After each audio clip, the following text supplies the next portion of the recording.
Жанерке терезе алдында тұр еді. Уақыт тоздырған балконда қозғалақтап тұрып, алысқа көз тікті.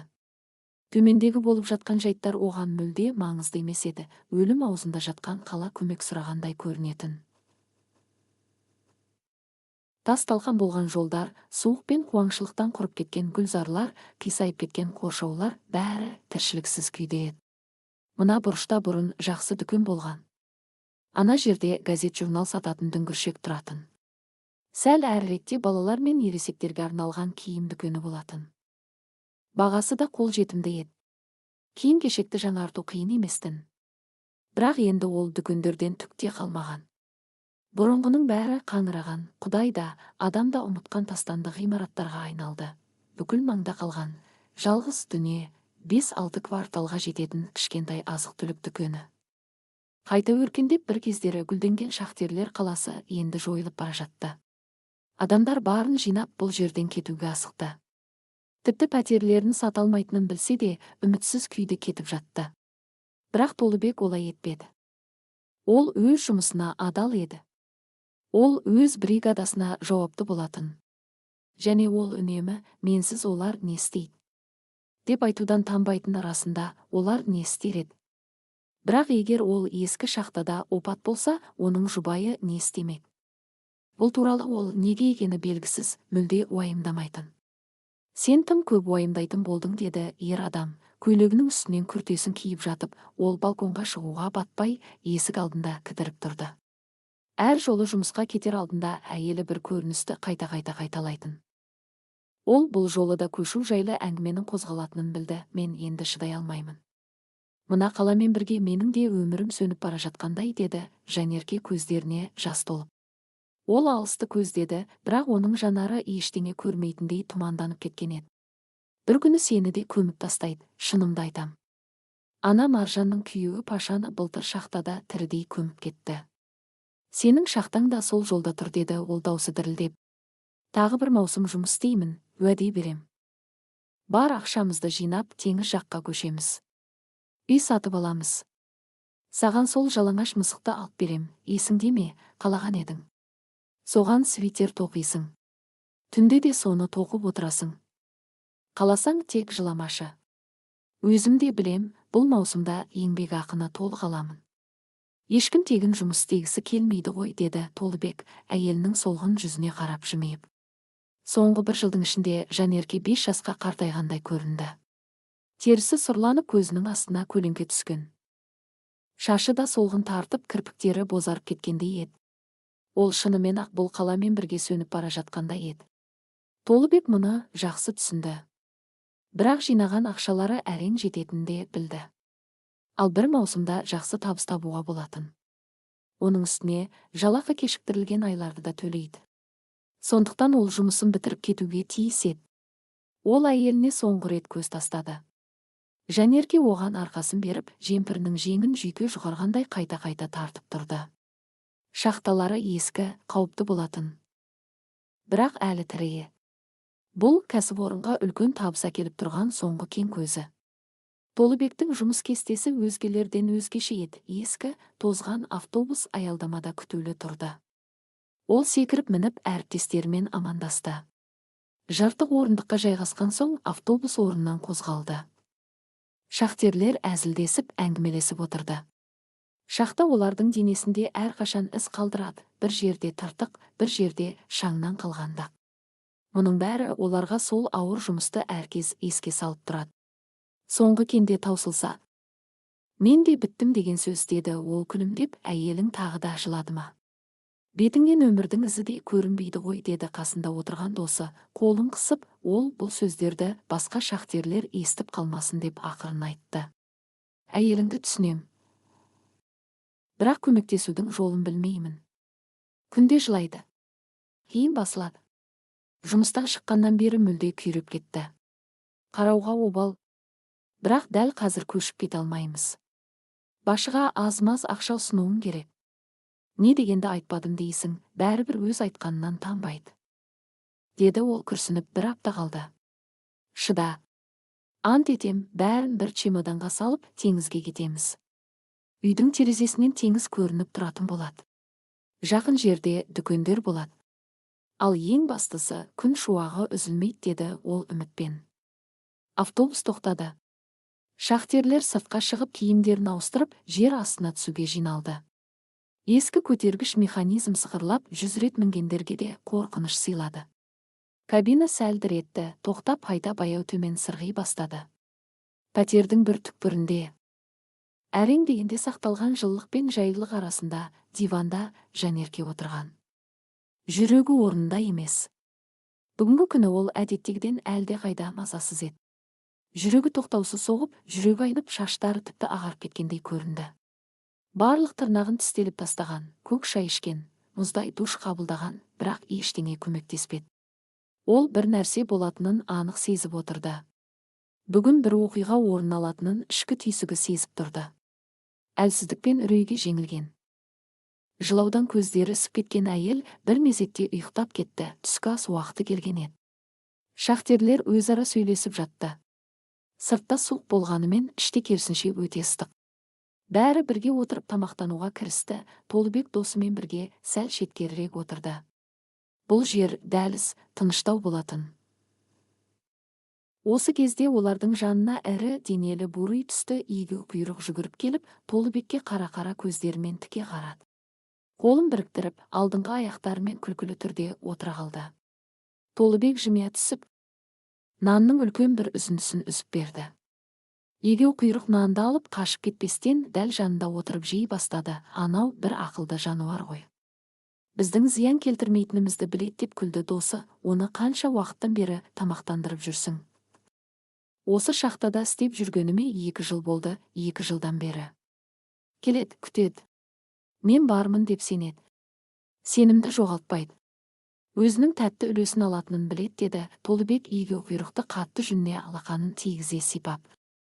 Назар аударыңдар, деді рация арқылы шыққан дауыс. Барлығы бір сәтте қатып қалды. Шахтада тыныштық орнады, 1 сағаттық үзіліс, бірақ сендерді жоғары шығара алмаймыз. Жабдықтарда ақау бар. Сәл демалсаңдар болады. Қаласаңдар, лифт жаққа шығуға болады, ана жерде салқындау, деді сол дауыс енді ақырын ғана. Шахтаның бұралаң дәліздерінде наразылық толқыны тарады. Жалақыны кешіктіріп жүргендері аздай, енді бұларды төменде қалдырмақ. Уақыт өте адамдар жан-жаққа тарады. Біреулері ойын ойнаса, біреулері шынымен лифтке бет алды. Толыбек жалғыз қалды. Ұйықтап кетті, егеу құйрық оның төмен түсіп кеткен алақаны мен аяғының арасындағы жерге жатып алды. Басын оның қолына сүйіп қойды. Ұйықтамаса да иіс сезіп сақ отырды. Сол сәтте алыстан бір тарсыл естілді. Қатты емес, бірақ анық, жердің астынан бір жыртқыш көтеріліп келе жатқандай күркіреген дыбыс естілді. Сол сәтте Жанерке түсіндегі қорқынышты айқаймен диваннан атып тұрды. Түс әлі көз алдында тірі секілді еді.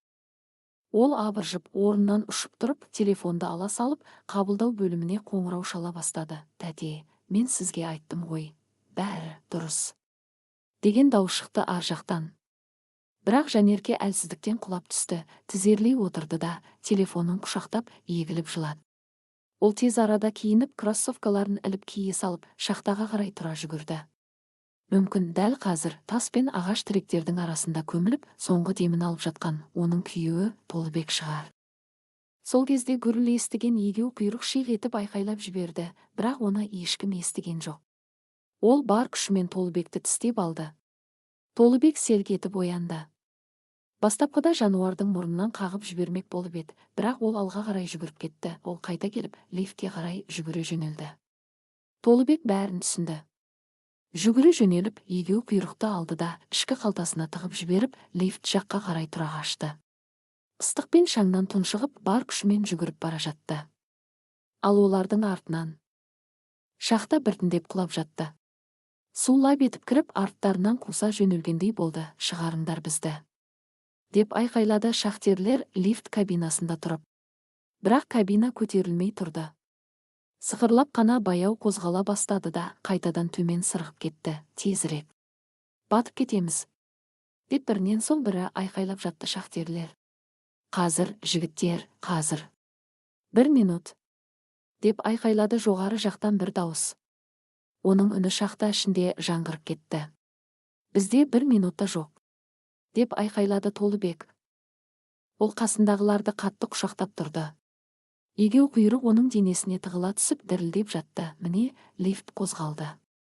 Су толып кеткен кабина баяу көтеріле бастады. Әрбір метр үлкен жеңіс сияқты. Жоғары жақтан салқын ауа келіп үміт оянды. Енді 2 метр қалғанда жоғары жақтан арқанмен бір баспалдақ тасталды. Шахтерлер бірін-бірі сүйемелдеп беттерімен жерді сүйіп сыртқа шықты. Жерді аяғымен сезінгенде тізерлеп құлады. Ал жер астында әлі де су қайнап жарылып гүрілдеген жануар тәрізді дыбыс шығарып жатты. Құдай-ай, сендер нағыз ғажайыппен аман қалдыңдар. Тағы 2-ақ секунд болса, деді бастық басын ұстап, даусын көтеріп. Анау көрдің бе, Уян атты егеу құйрық қой.